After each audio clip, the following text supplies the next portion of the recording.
Brexit. Britain a reçu un coup de pouce après que le prince Charles a prononcé un discours en Grèce saluant l'avenir étroitement lié des deux nations plus tôt cette année. Le prince de Galles, 72 ans, et Camilla, la duchesse de Cornouailles, 74 ans, se rendront en Jordanie et en Égypte le mois prochain, a annoncé lundi Clarence House. À leur ordre du jour, l'axe sera mis sur les effets néfastes du changement climatique et la valeur de l'éducation des filles. Charles parlera aux chefs religieux et reconnaîtra comment, au milieu de divers conflits régionaux, la Jordanie a continué à accepter des réfugiés, notamment de Palestine et de Syrie. Les visites à l'étranger stratégiquement importantes de membres de la famille royale sont généralement demandées par le gouvernement britannique. La tournée de Charles et Camilla aura lieu après le sommet de 2 semaines sur le changement climatique COP26 à Glasgow qui débutera dimanche. Le soft power de la famille royale peut aider à rapprocher les pays dans une alliance mutuellement bénéfique. Plus tôt cette année, le couple royal a effectué une visite royale en Grèce, où Charles a livré un message d'unité post-Brexit.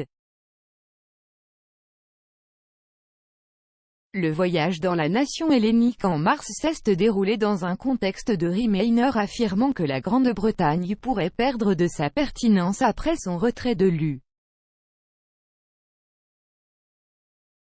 La Grande-Bretagne a quitté le bloc commercial européen de 27 membres le 31 janvier 2020, avant la fin de la période de transition du Brexit à la fin de l'année dernière. Charles a aidé à dissiper une partie de la négativité en prononçant un discours entraînant, archivé sur le site officiel du prince de Galles qui s'appuyait sur la riche histoire partagée du Royaume-Uni avec la Grèce et mettant l'axe sur l'amitié continue entre les nations. L'héritier présomptif aurait pris la parole lors d'un dîner organisé au palais présidentiel à Athènes, la capitale grecque. Il a déclaré, aujourd'hui comme en 1821, la Grèce peut compter sur ses amis au Royaume-Uni. Les liens entre nous sont solides et vitaux et font une différence profonde pour notre prospérité et notre sécurité commune. Tout comme nos histoires sont étroitement liées, nos futurs le sont aussi.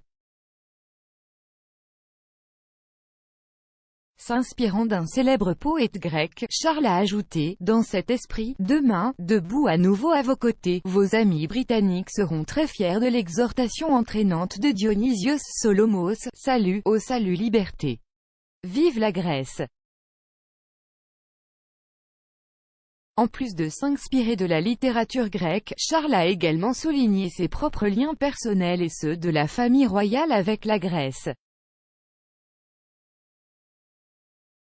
Il a parlé de son père, le prince Philippe, le mari de la reine décédé à l'âge de 99 ans en avril de cette année, quelques semaines seulement après le discours de Charles. Le duc d'Édimbourg, l'époux royal britannique le plus ancien, est né sur une table de salle à manger sur l'île grecque de Corfou en 1921. Sa mère et son père étaient la princesse Alice de Battenberg et le prince Andrew de Grèce et du Danemark. Charles a déclaré, « Ma femme et moi ne pourrions être plus ravis d'être de retour en Grèce, qui a longtemps occupé la place la plus spéciale dans mon cœur. Après tout, la Grèce est la terre de mon grand-père, et de la naissance de mon père, il y a près de 100 ans, l'année du centenaire de l'indépendance grecque. » Plus tard, c'est à Athènes que ma chère grand-mère, la princesse Alice, pendant les années sombres de l'occupation nazie, a abrité une famille juive, un acte pour lequel elle est considérée en Israël comme « juste parmi les nations ». Le prince de Galles a également déclaré son attachement pour la Grèce en tant que pays et ses contributions à la vie moderne. Il ajoutait, en ressentant un lien profond avec la Grèce, ses paysages, son histoire et sa culture, je ne suis guère seul, il y a quelque chose de son essence en nous tous. En tant que source de la civilisation occidentale, l'esprit de la Grèce traverse nos sociétés et nos démocraties.